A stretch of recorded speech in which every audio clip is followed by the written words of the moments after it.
When PC Edward Watkins turned that corner, nothing could have prepared him for what he would see.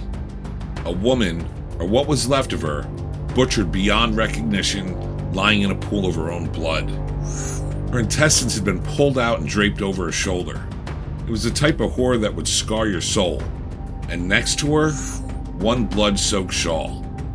Watkins didn't know it then, but more than a century later, that piece of silk would become the key to one of the greatest mysteries in criminal history. Jack the Ripper, the mysterious serial killer whose identity has long remained a mystery.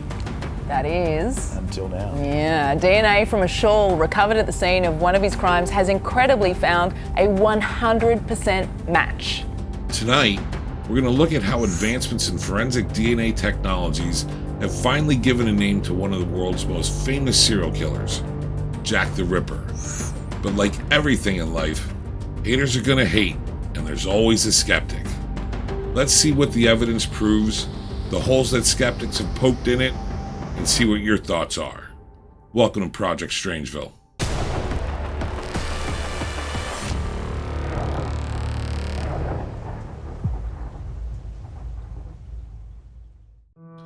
September 30th, 1888. It's just after 1 a.m. when Catherine Eddowes steps out of the Bishopgate police station. She's 46 years old, small, tired, and broke.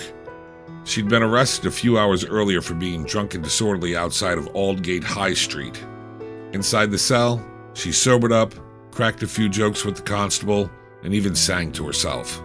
Now, as she buttons her worn coat and pulls her shawl tight against the fog, she tells the officer she's fine to go. He opens the door, she gives a fake name, Mary Kelly, and then disappears into the night. Catherine had once been married, once had a home, but by 1888, she was sleeping in lodging houses, picking up work where she could, mostly cleaning or sewing. She'd lost children, lost jobs, and drank to quiet the noise. Like so many women in Whitechapel, survival was day to day. From the police station, she turned east towards Mitre Square. At 1:35 a.m., Constable Edward Watkins began his regular patrol through Mitre Square. He sees nothing unusual. By 1:44 a.m., 9 minutes later, he loops back, and what he finds will haunt London forever. Catherine, or what's left of her, lies in the corner of the square.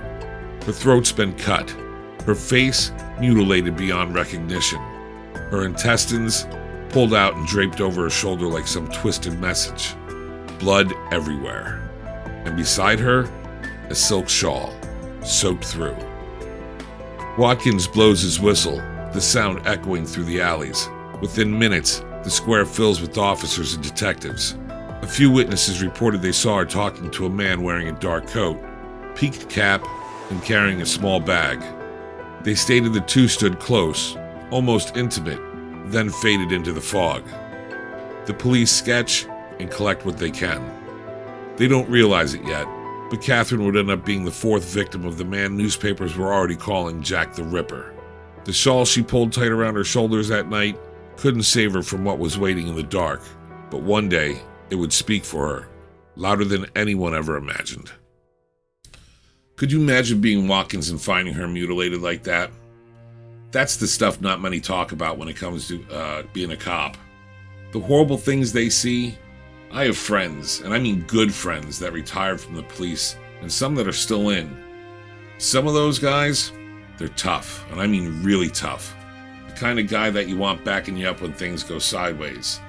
And I've seen the emotional toll that job takes on them. It's not easy. It's really hard, and it's not something I would want to do on a daily basis. But today, it is getting easier to catch these individuals. I mean, back then you basically had to be a moron to get caught. There was no fingerprint database, no profiling, no DNA, or even a flashlight. They had to investigate everything by lantern light. Could you imagine that? If you didn't outright confess, have someone see you do it, or leave some form of personal item behind, there was no way you would be caught. So when people say the Ripper was never caught, that's why. It was like chasing a ghost. But that shawl, that was huge. There was no way they could have known it at the time, but it would literally end up being the thread that eventually pulls this entire mystery apart.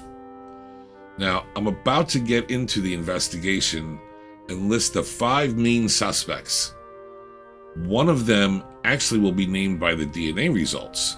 But before I do, if you're a fan of the true crime, paranormal, and supernatural stories, please hit that like and subscribe. It really means a lot. Now let's see if you can guess which one of these suspects ends up being Jack the Ripper. The murder of Catherine Eddowes changed everything. By sunrise, word had already spread across the city. Crowds gathered behind police lines, pushing for a glimpse of Mitre Square, the place everyone was now calling the Devil's Corner. Scotland Yard was under fire. 4 women dead in barely 2 months. Each one more brutal than the last, and yet no suspect in sight. The newspapers were relentless, demanding answers, inventing theories, and giving the killer a name that would outlive them all: Jack the Ripper. 1 week later, another woman, Mary Jane Kelly, was found inside her small room on Miller's Court. She wasn't just killed, she was slaughtered.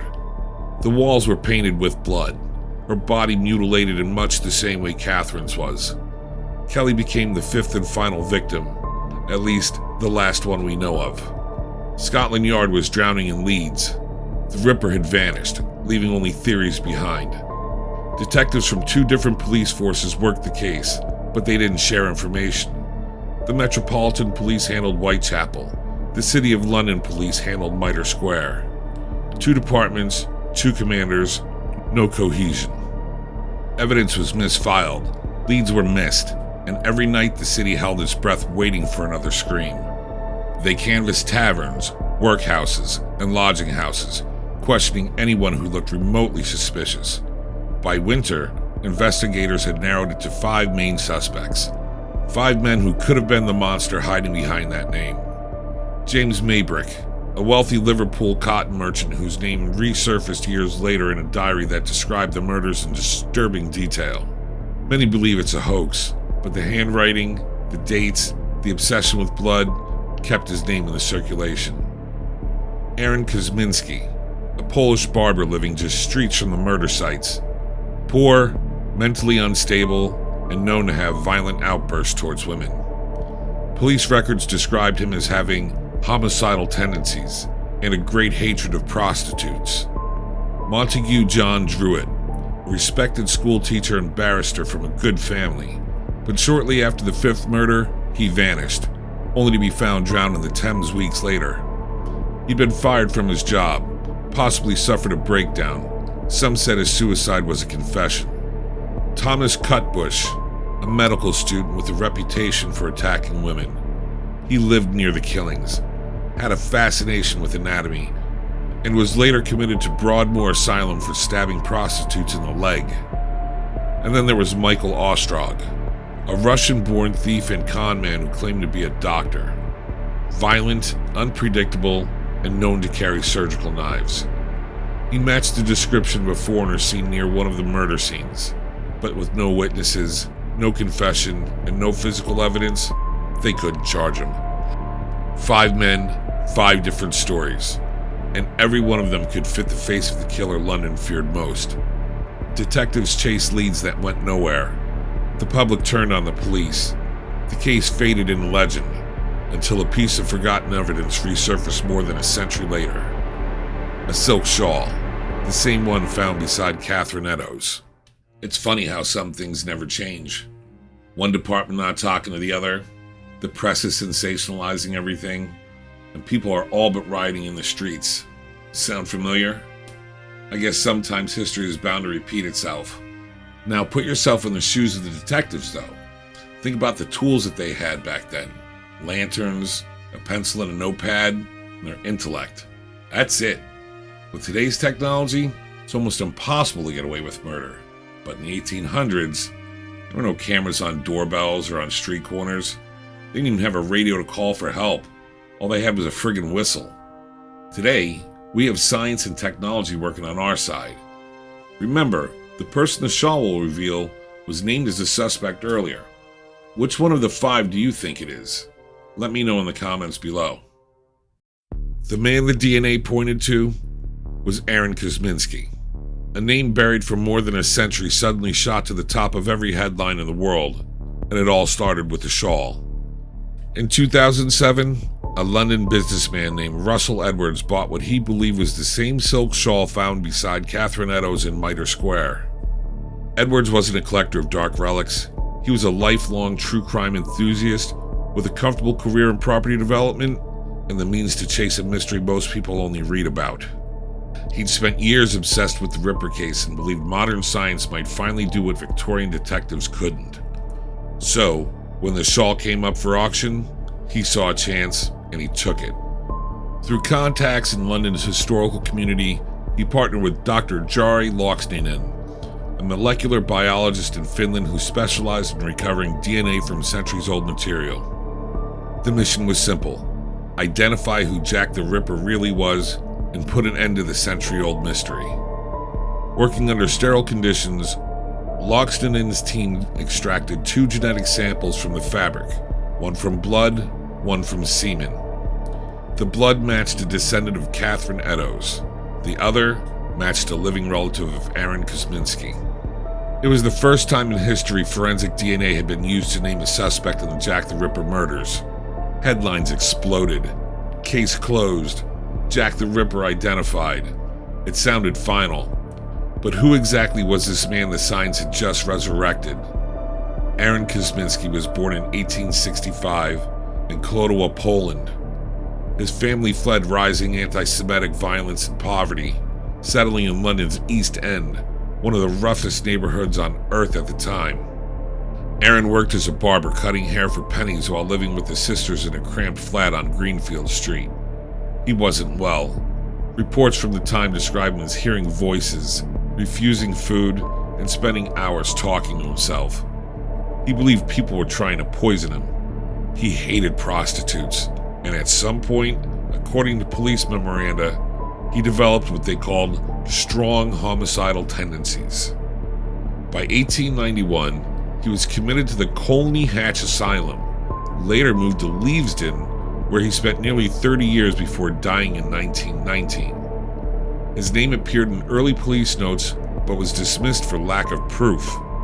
Detectives like Donald Swanson and Sir Melville McNaughton both hinted that Kosminski was their prime suspect, but without evidence, it stayed a rumor. For more than a century, his story was nothing more than a footnote, until that shawl brought him back. To some, the DNA was confirmation that the Ripper was finally unmasked. To others, it's just another theory wrapped in modern packaging, but there's no denying what the science suggested, that the killer who stalked the fog-soaked streets of Whitechapel may not have been a doctor, a nobleman, or some phantom genius. He may have been a poor mentally ill immigrant, cutting hair by day and something far darker by night. So DNA says it's Kosminski, but not so fast. There's a little bit of a problem. I mean, it sounds like he had to be there that night, right? I mean, how else would his DNA and her DNA be on the shawl? Unless maybe she was in a shop earlier for a haircut that day. Or maybe they knew each other, but just in a different way. I mean, do you see where I'm going with this? I'm sure you do, but don't think for a second that the skeptics didn't look for holes either. Now let's see exactly what they found and what they're using to try to dispute this science. When Russell Edwards announced his findings, the world lost its mind. Every major newspaper ran the same headline: Jack the Ripper identified. TV shows, podcasts, documentaries, all echoing the same thing. After more than a century, the case was finally solved. But not everyone bought it. Almost immediately, scientists and historians started poking holes in the story. And honestly, they had a point. The first problem was the shawl itself. It's not listed anywhere in the original police evidence from 1888. No official record proves it was collected at the crime scene. In fact, some historians argue it may never have been there at all. According to family lore, the shawl was taken by a police constable as a keepsake and handed down privately through generations, which means there's no verified chain of custody. There's no way to prove who touched it, handled it, or even stored it over those 130 years. And in forensic science, that's everything. The second issue is contamination. A piece of cloth that's been passed around for more than a century, displayed, handled, folded, breathed on, can easily pick up foreign DNA. Even the scientists admitted that. So, while it's possible Kosminski's genetic material was on that shawl, it's also possible it came from someone who handled it much later. Then there's the DNA testing itself. The results, which used mitochondrial DNA, which traces maternal ancestry, meaning it's not unique to one person. Thousands of people can share the same sequence. It's good for establishing a link, but it's not conclusive evidence of guilt. In 2019, Dr. Luxnanen and his team published their findings in the Journal of Forensic Sciences. But when other scientists reviewed the paper, they noticed something was off.